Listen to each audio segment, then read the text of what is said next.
Dando continuidade, então, aos transtornos de humor, agora vamos trabalhar sobre os tratamentos indicados.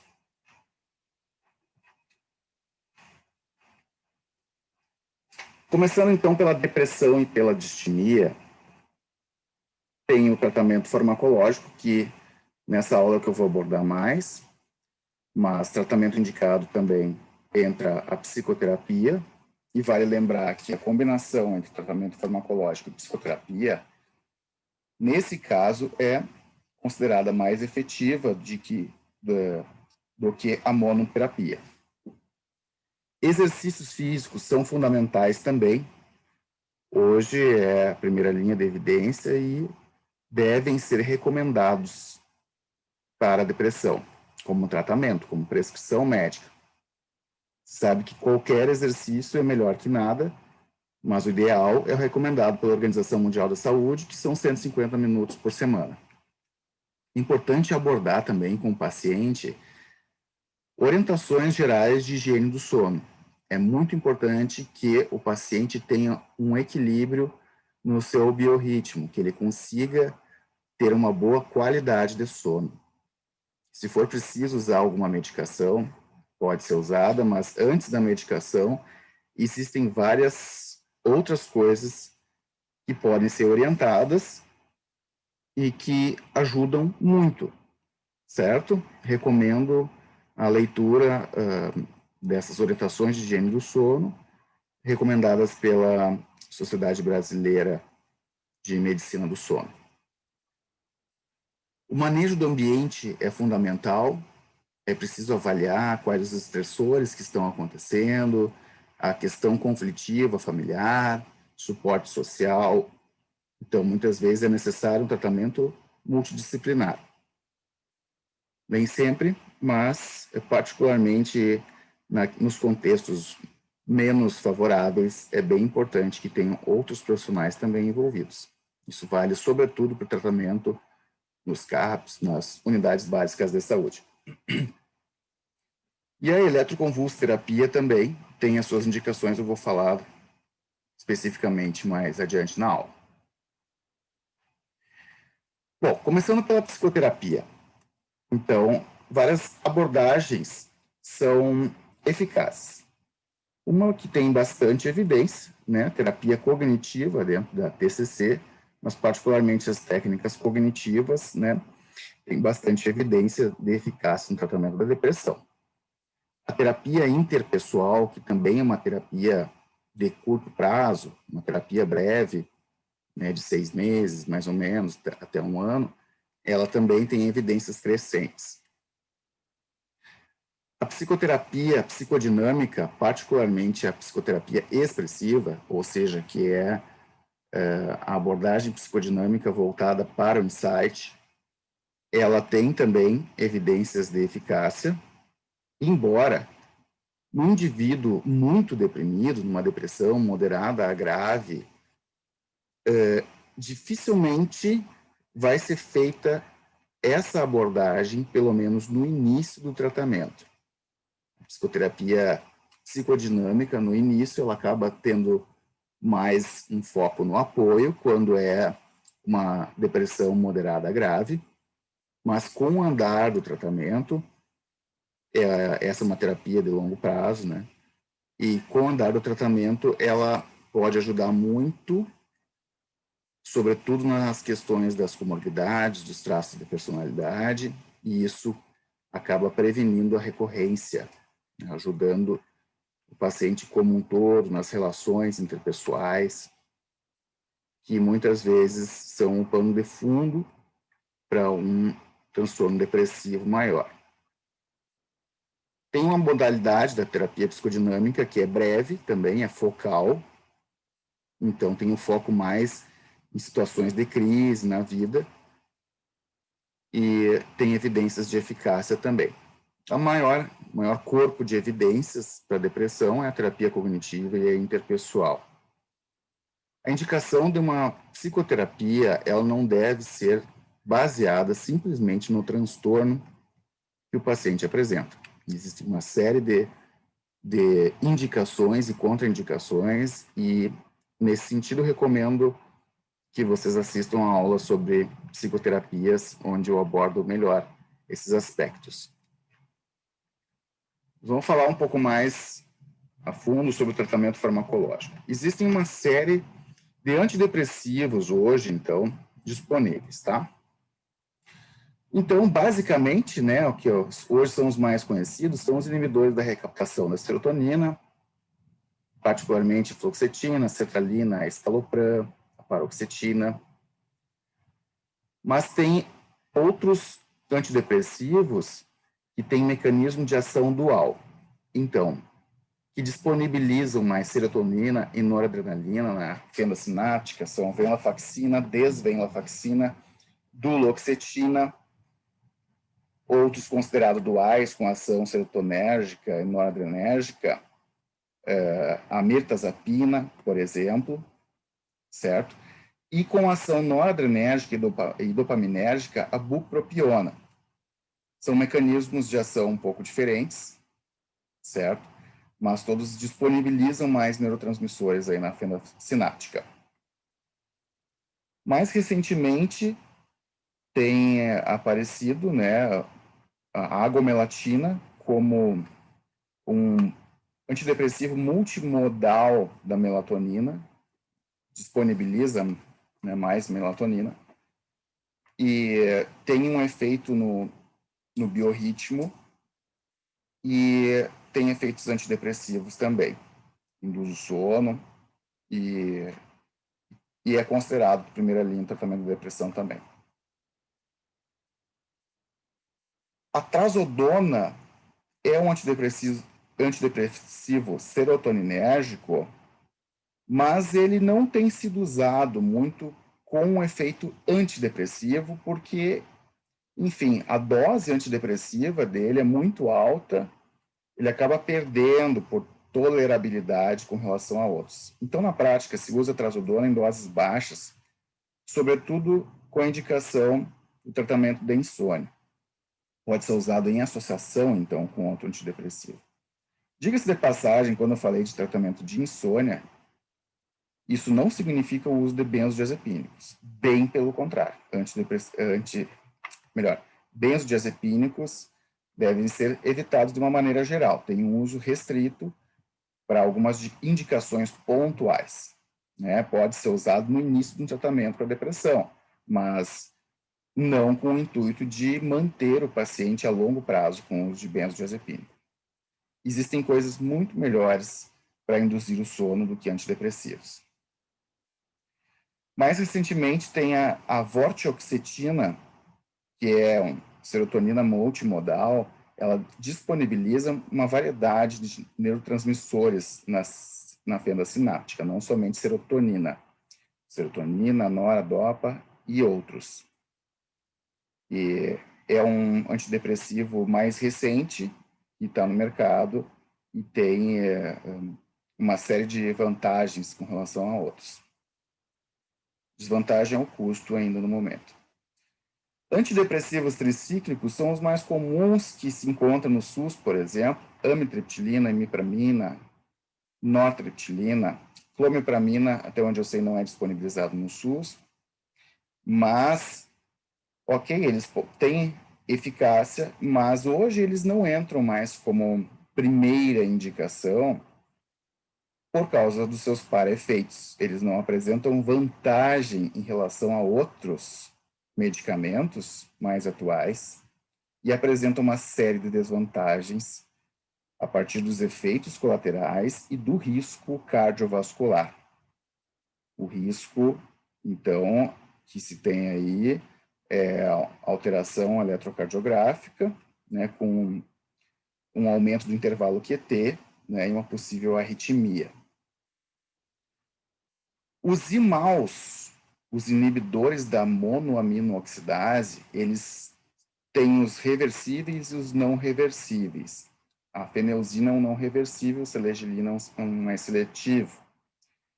Hoje eles caíram em desuso, porque para se usar necessita de uma série de cuidados alimentares, né, devido aos riscos que esses medicamentos apresentam, de síndrome serotonérgica e muitos para efeitos. Então, na prática, hoje, não se usa praticamente, mas existe. É bom lembrar a ketamina, né, e hoje a esketamina surgindo aí. A ketamina, na última década, foi sendo progressivamente estudada devido à sua eficácia no tratamento da depressão. Tem um tamanho de efeito bem grande, mas como anestésico, né, como agente usado para fins anestésicos e tal, a sua aplicação na prática clínica necessita de uma série de cuidados, de forma que, né, hoje está surgindo a esketamina aí como uma possibilidade de tratamento, né, por, enfim, vias de administração, provavelmente outras formulações vão vir com o tempo também, certo? Não entram ainda em guidelines de tratamento, certo? É algo mais para futuro, mas que a geração de vocês vai ver o uso dela com certeza. Bom, qual medicamento escolher? Surgiu uma meta-análise recente, publicada no Lancet, que comparou a eficácia e tolerabilidade de 21 antidepressivos. Então, aqui, esse gráfico mostra uma comparação de eficácia. Observem que, comparado com o placebo, qualquer um desses antidepressivos é considerado eficaz, sendo que eles não apresentam grandes diferenças. Se vocês forem olhar os intervalos de confiança, não apresentam lá grandes diferenças em termos de eficácia. Mas eles têm diferenças importantes em termos de tolerabilidade. Aqui, nesse caso, ganham aqui a agomelatina e a fluoxetina. Para minha surpresa, inclusive. Mas qual medicamento escolher? A gente tem vários, né? Sugiro a leitura do guideline do CANMET, que eu vou disponibilizar para vocês, tanto o de depressão, que é esse aqui, e também o de transtorno bipolar.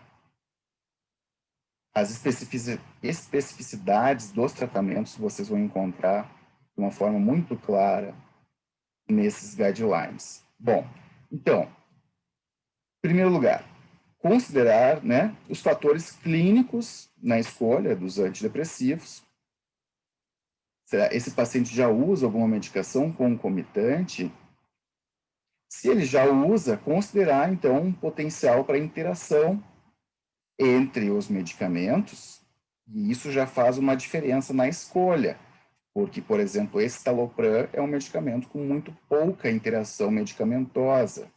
Então, dependendo da idade, das comorbidades clínicas, isso vai fazer toda a diferença na escolha do medicamento.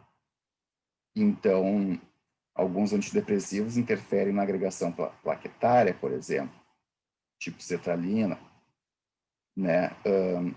Pode ser útil numa situação pós-infarto, por exemplo. Uma interação aqui, um efeito, né? Que para alguns pacientes pode ser indesejado, para outros pode ser desejado. Ok. Depois, considerar as diferenças na tolerabilidade dos pacientes. Sempre é bom perguntar se o paciente já teve um episódio depressivo prévio, que medicamento que ele tomou, que medicamentos, quais que ele tolerou e qual que fez mais efeito, qual que ele tolerou melhor. Porque é possível retornar com um medicamento que já se soube que no passado fez bem, o paciente tolerou bem, ok? E a partir disso, então, iniciar um tratamento de primeira linha. Quais medicamentos? Aqui, no guideline, isso é baseado numa meta-análise anterior a essa última que eu mencionei, né, que colocava alguns medicamentos aqui como tendo uma evidência de eficácia superior. Claro, aqui, vocês podem ver pelas comparações, não estão todos os antidepressivos sendo comparados. Mas, por incrível que pareça, né, esse escitalopram, por exemplo, e sertralina, que são inibidores seletivos da recaptação da serotonina, apresentaram mais eficácia do que, por exemplo, a duloxetina, que é um antidepressivo dual, serotonina e noradrenalina. Tá? Aqui eles colocam, então, escitalopram, mirtazapina, que é um dual também, venlafaxina e sertralina como sendo antidepressivos mais eficazes que outros antidepressivos.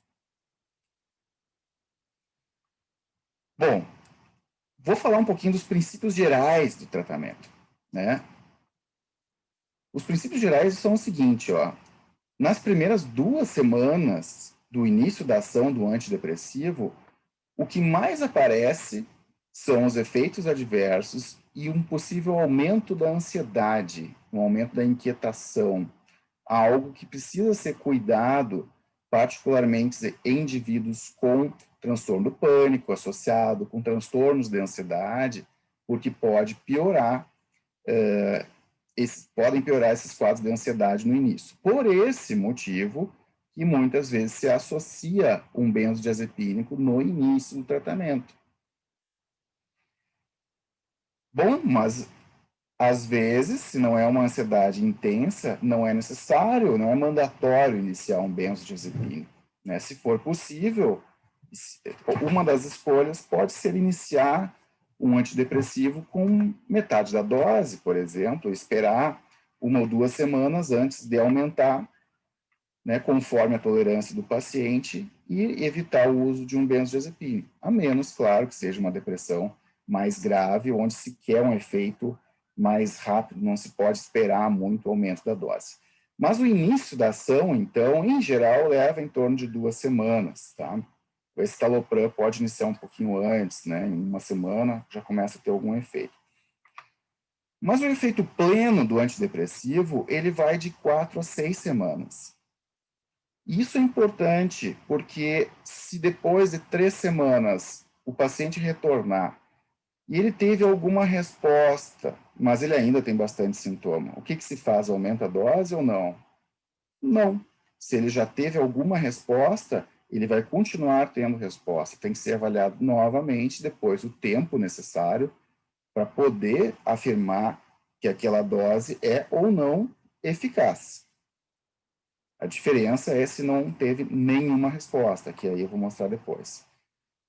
Os efeitos mais adversos mais comuns são ganho de peso, sonolência, insônia para alguns, pelo aumento da ansiedade no início, sintomas gastrointestinais, como diarreia, náusea, particularmente é muito comum, sintomas anticolinérgicos, particularmente aí com os tricíclicos, né? Por exemplo, tricíclico com um paciente com hiperplasia de próstata, pode fazer retenção urinária.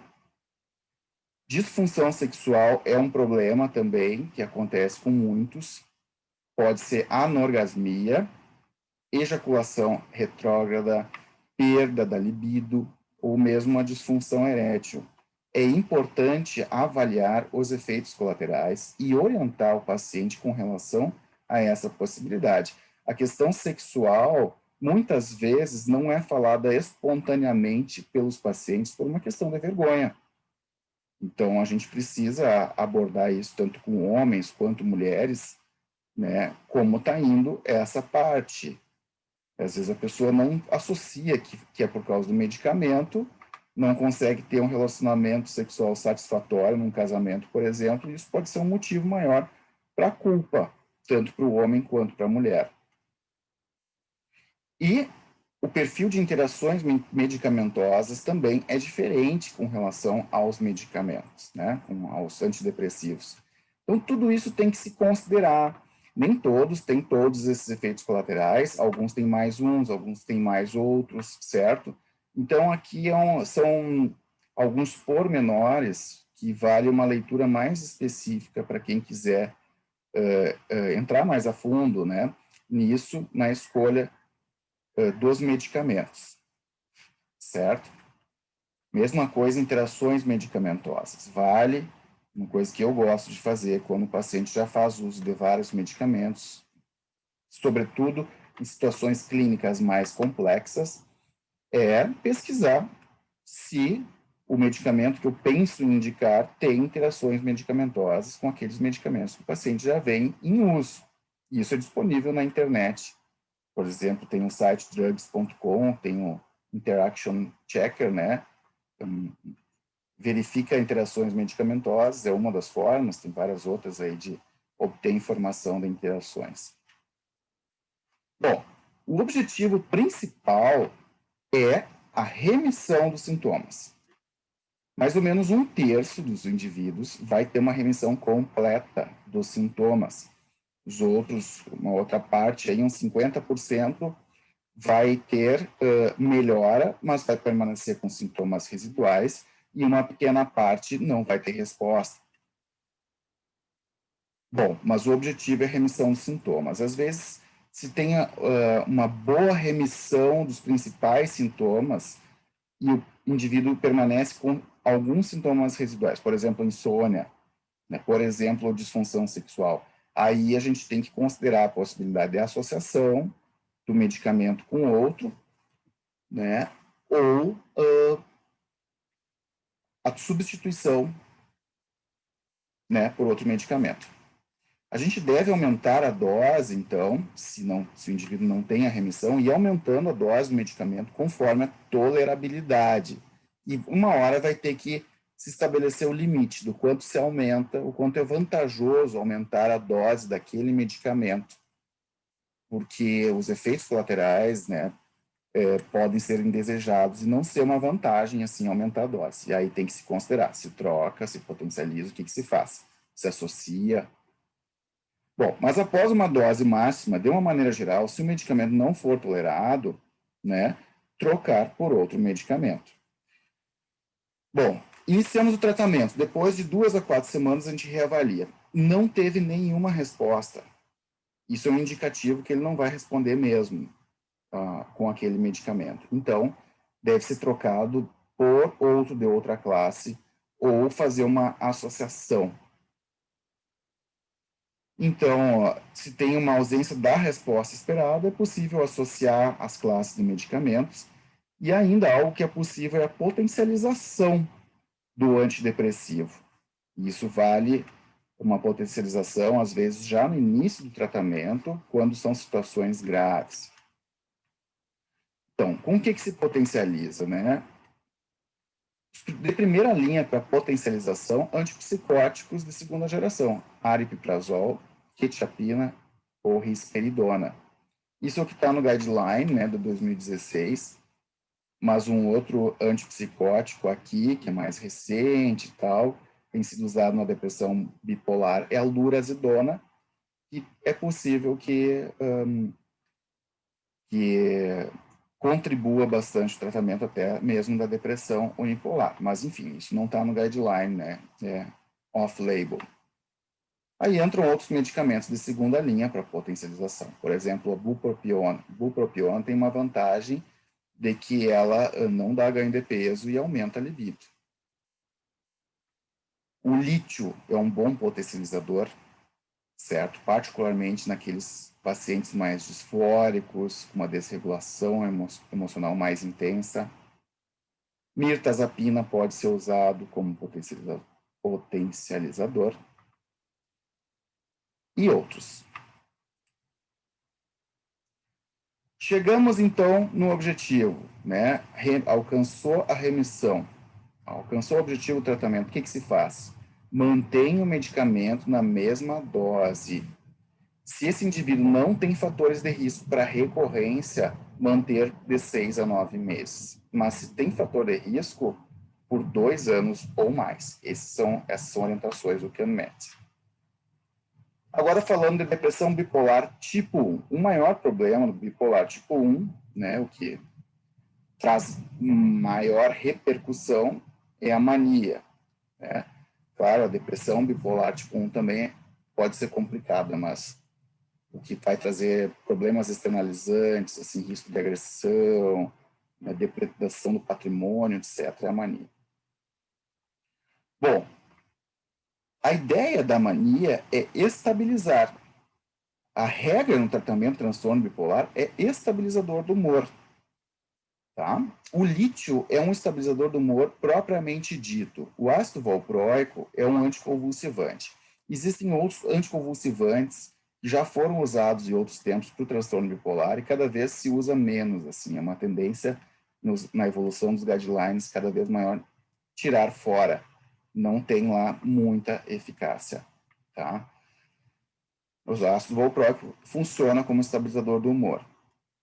Outros antipsicóticos de segunda geração, quetiapina, aripiprazol, olanzapina, risperidona. Na indisponibilidade do antipsicótico de segunda geração, então, falando de SUS aqui, que é uma dificuldade para conseguir antipsicóticos de segunda geração, hoje se consegue via processo administrativo, né? Já se tem protocolo para isso, então a dificuldade é a questão burocrática, demora para chegar. Né? Mas na indisponibilidade, pode ser usado um antipsicótico de primeira geração, haloperidol, droperidol, certo? A diferença é que os de segunda geração, eles têm um mecanismo mais complexo. Eles não são só antagonistas da dopamina, eles agem numa série de receptores, eles agem como estabilizadores de humor também. E os antipsicóticos de primeira geração, não. Sem falar que tem muito mais para efeitos. Ok, melhorou a mania? Está em remissão? Se mantém por 6 meses medicamento e dose. Isso vem de um ensaio clínico realizado e teve um braço aqui no Hospital Universitário de Santa Maria, um ensaio clínico canadense, que foi publicado nos últimos anos e que a recomendação, a conclusão é essa, manter por 6 meses após o episódio maníaco. O tratamento de manutenção tem como objetivo a prevenção da mania. Então, lítio, ácido valproico, né, antipsicóticos de segunda geração, como quetiapina e aripiprazol. Mas aqui, então, o QMAT de 2018 traz uma lista de medicamentos aqui. Então, no tratamento da mania, então, como monoterapia, os que são mais indicados, né, esses de primeira linha aqui, lítio, quetiapina, divalproato, que é o ácido valproico nosso aqui, tá? É uma formulação um pouco diferente, mas para nós entra o ácido valproico mais disponível. Tem divalproato na farmácia, mas no SUS é ácido valproico. Azanapina, aripiprazol, paliperidona, risperidona, etc. Mas observem que o lítio ele tem ação na mania aguda, na prevenção de qualquer episódio de humor, assim como quetiapina e ácido valproico. Tem ação na prevenção da mania, já o ácido valproico, no entanto, prevenção da depressão, e na depressão aguda também tem eficácia, mas o que vocês podem ver que melhora todas as fases aqui é a quetiapina. Quetiapina XR. Quetiapina, na fase aguda, maníaca, se usa uma dose de 400 a 600 miligramas por dia. Não é 25 miligramas, que só faz dar um pouquinho de sono numa pessoa que não está maníaca. O maníaco não faz nem cócega. Então, de 400 a 600 miligramas, certo? O lítio tem que ser titulado conforme a dosagem sérica. Se faz exame, então, a cada 5 dias no mínimo, objetivando uma dose terapêutica, uma litemia de 0,9 a 1,2, isso para a fase aguda. Uma litemia maior que 1,5% já cursa, em geral, com sintomas de intoxicação. Então, precisa ser cuidado. Em geral, a escolha pelo uso de lítio tem que passar também pela disponibilidade de se fazer exames, de se ter um cuidado, a orientação para o paciente também. É um medicamento que intoxicação pode ser grave e é um medicamento, se tomado em descuido, em uma dose muito tóxica, né, pode ser usado como uma tentativa de suicídio. Então, como primeira linha, em monoterapia, né, esse que eu falei, mas pode ser usado, que acaba sendo feito na prática, é o uso de combinação entre antipsicótico e estabilizador do humor para o tratamento da mania aguda. Porque lítio e ácido valproico também, ele tem que ser titulado conforme o exame, né, com uma valproatemia de 50 a 100. Esse é o objetivo, tá? Até titular a dose se passam algumas semanas, enquanto o antipsicótico a gente já consegue usar uma dose ótima desde o início do tratamento. Mas, como se vai ter que manter depois do tratamento, né, e pode ser preferível manter com estabilizador do humor, já se inicia normalmente com os dois. Então, um antipsicótico de segunda geração, não são quaisquer antipsicóticos, mas um estabilizador do humor. Já a depressão bipolar não se usa antidepressivo. Isso é uma regra. O antidepressivo pode causar a virada ou ele simplesmente não melhora o quadro, né, causa disforia e uma série de coisas. Então, de novo, aqui a quetiapina como um protótipo dentro dos antipsicóticos de segunda geração, um medicamento que tem ações antidepressivas importantes, né, e é usado em qualquer fase do transtorno. Também tratamento para depressão bipolar ali entre 300 e 600 miligramas por dia. Aqui se colocou a lurazidona, que é um antipsicótico de segunda geração com ações antidepressivas importantes. Não temos ainda dados com relação à possibilidade de virada maníaca, certo?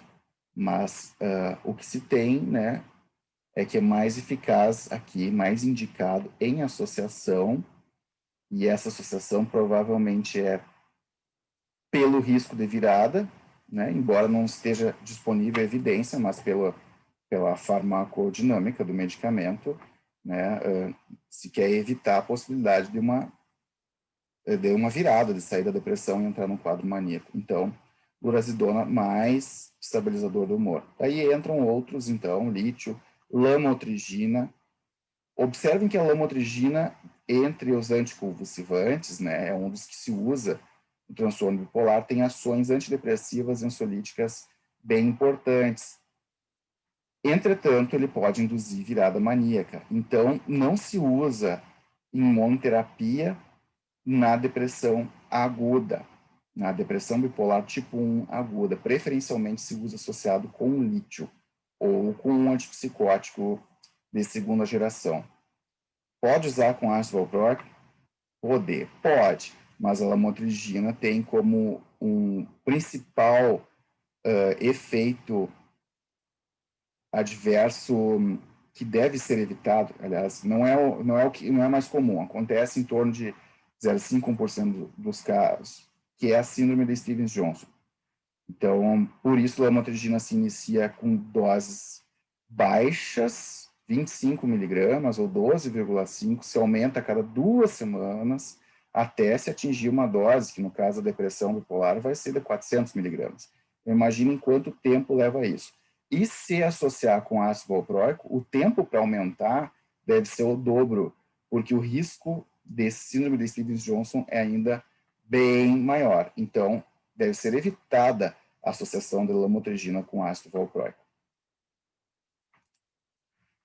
Então, o tratamento de manutenção do transtorno bipolar tipo 1, ele tem como principal foco a prevenção da mania. Mas, claro, a prevenção da depressão também, tá? Mas é fundamental a prevenção da mania nesse tratamento. Então, para manutenção, o que se tem mais eficácia, né, de primeira linha aqui, se for monoterapia, lítio, quetiapina ou ácido valproico. Sendo que o ácido valproico não previne tanto assim a depressão bipolar, tá? Já no tipo 2, tratamento de manutenção, né, o objetivo é a prevenção da depressão, principalmente, tá? Pode ser feito monoterapia com lítio, né, o uso do antipsicótico, ou até mesmo lamotrigina. Aqui, no caso, né, não seria contraindicado usar lamotrigina, até mesmo na manutenção, porque o risco de mania, né, Se for mania, é bipolar tipo 1. Então, sendo tipo 2, né, o que pode acontecer é aumentar o humor e passar por uma fase de hipomania, mas como não tem tanta repercussão quanto um quadro maníaco, né, e com um paciente bem orientado, tudo se intervém quando é necessário. Mas tem esse risco sim. Pode ser feita associações também. Então, aqui, na depressão bipolar do tipo 2, o CanMET traz como primeira linha o uso da quetiapina. E a quetiapina, que nem é um antidepressivo, mas tem uma ação antidepressiva importante e estabiliza muito bem o humor. Aqui, lítio, lamotrigina ficam como segundo nível de evidência. A bupropiona, nesse caso, aqui é adjuvante, associada com um estabilizador do humor, tá? E aqui entram antidepressivos, a venlafaxina é um dos que mais dão virada maníaca, então tem que se ter cuidado, tá? E a eletroconvulsoterapia. A eletroconvulsoterapia vai ser restrita para situações bem graves. Tratamento de manutenção bipolar tipo 2, então, o que é mais recomendado? Quetiapina, lítio, lamotrigina, certo? Venlafaxina está como segunda linha aqui, mas tem um risco, como eu tinha comentado com vocês. E a eletroconvulsoterapia? Então, quando que se indica?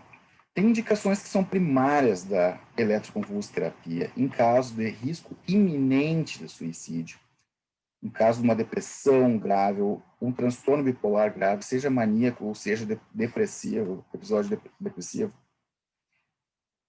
Se tiver um risco iminente, o que é o risco iminente? A pessoa é interna por risco de suicídio, mas mesmo no hospital ela continua tendo risco iminente de suicídio. Iminente quer dizer ela vai fazer uma tentativa nas próximas horas, né? Tem que ser feita uma intervenção rápida. Às vezes só o fato de estar no hospital não quer dizer. O paciente pode achar alguma maneira de fazer uma tentativa usando o que existe dentro de uma unidade de internação, tá?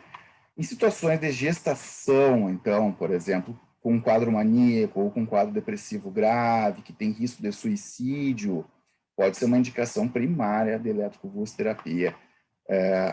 O dano é muito menor, o efeito, né, para a gestação é muito menor, é um procedimento seguro relativamente na gestação, comparado ao uso de medicamentos, certo? Então, por isso, às vezes se usa porque outros medicamentos não vai dar para usar na gestante.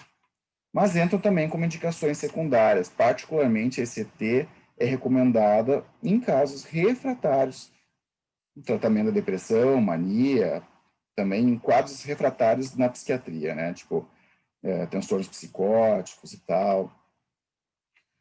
Mas uma outra coisa que tem aparecido no transtorno bipolar é o uso da clozapina, que vocês viram que não está no guideline, mas é um medicamento que, assim como é usado na esquizofrenia refratária, e ele é um antipsicótico que, embora ele seja bem antigo, mas ele tem um perfil semelhante aos antipsicóticos de segunda geração, ele funciona também como estabilizador do humor.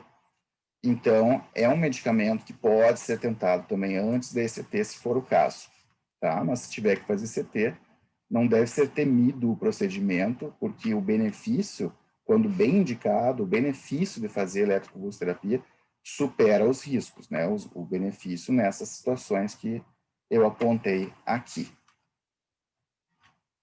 E a psicoterapia no transtorno bipolar? Bom, se no transtorno depressivo, né, o tratamento combinado ele é mais eficaz, né? Para casos leves, por exemplo, só o uso da psicoterapia já pode tirar o paciente do quadro depressivo, embora hoje em dia se tenha uma preferência para usar a farmacoterapia sempre, mesmo em casos leves, por uma série de questões que não vem ao caso aqui, mas que envolvem mecanismos neurobiológicos e tudo mais. No transtorno bipolar, ela funciona como um tratamento adjuvante. Então, pode ser feita, ajuda muito.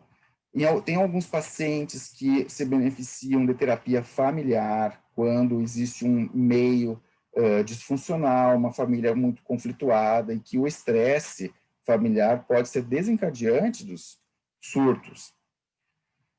Pode contribuir a psicoterapia para prevenir uma reinternação ao melhorar os fatores ambientais, trabalhando, né, psiquicamente, mas para ajudar ao paciente a lidar com esses fatores ambientais, fazer modificações importantes, além do que melhora a adesão ao tratamento, que é um grande desafio no transtorno bipolar.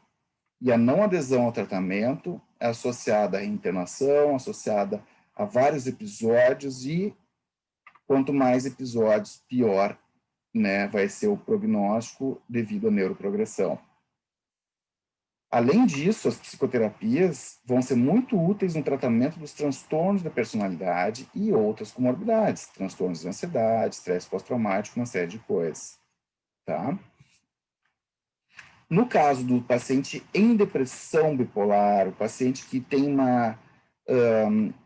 tem o polo dominante do transtorno é a depressão, eventualmente faz mania, mas o principal é a depressão, esses pacientes se beneficiam mais de psicoterapia, psicoterapias de longo prazo e tal, né?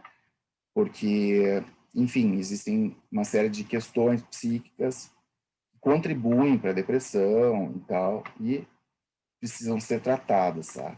Questões individuais, questões relacionais.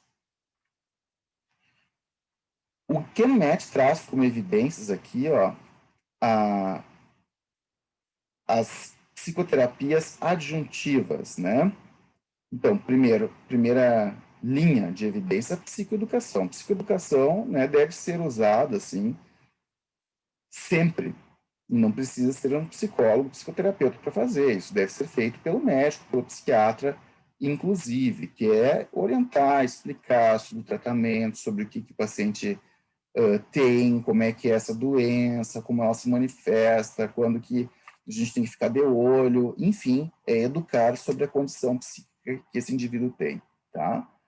Aqui temos também a TCC, né, a terapia com foco na família, como segunda linha de evidência, terapia interpessoal, aqui é suporte, né, suporte por pares, acompanhamento terapêutico,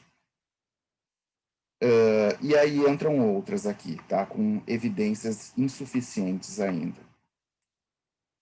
Concluindo essa parte, existe, então, entendendo tudo que foi falado desde a primeira aula, né? Existe um espectro dos transtornos de humor, uma variedade de apresentações e um entendimento da própria depressão, particularmente a depressão recorrente, quando não é um episódio único na vida, né? O indivíduo tem uma tendência à recorrência, que isso tudo faz parte, né, de uma neurobiologia que tem muitas semelhanças, certo?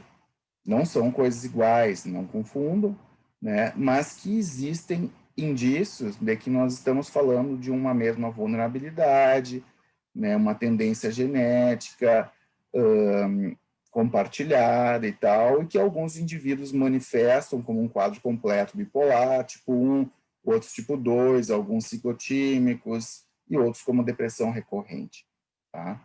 Então, a gente pode entender os transtornos de humor, né, como um grande grupo, né, que cada transtorno tem a sua especificidade aí, mas que eles podem ser estudados de uma maneira conjunta. Importante lembrar a neuroprogressão, né, e as propostas de estadiamento. Estadiamento ainda é uma proposta, mas provavelmente a gente vai ver com o tempo que a vantagem do estadiamento, que seria classificar a gravidade do caso conforme, né, a evolução da doença e tal, em estágios progressivos da doença, a vantagem é que isso pode nortear os tratamentos de acordo com o estágio da doença que esse indivíduo se encontra.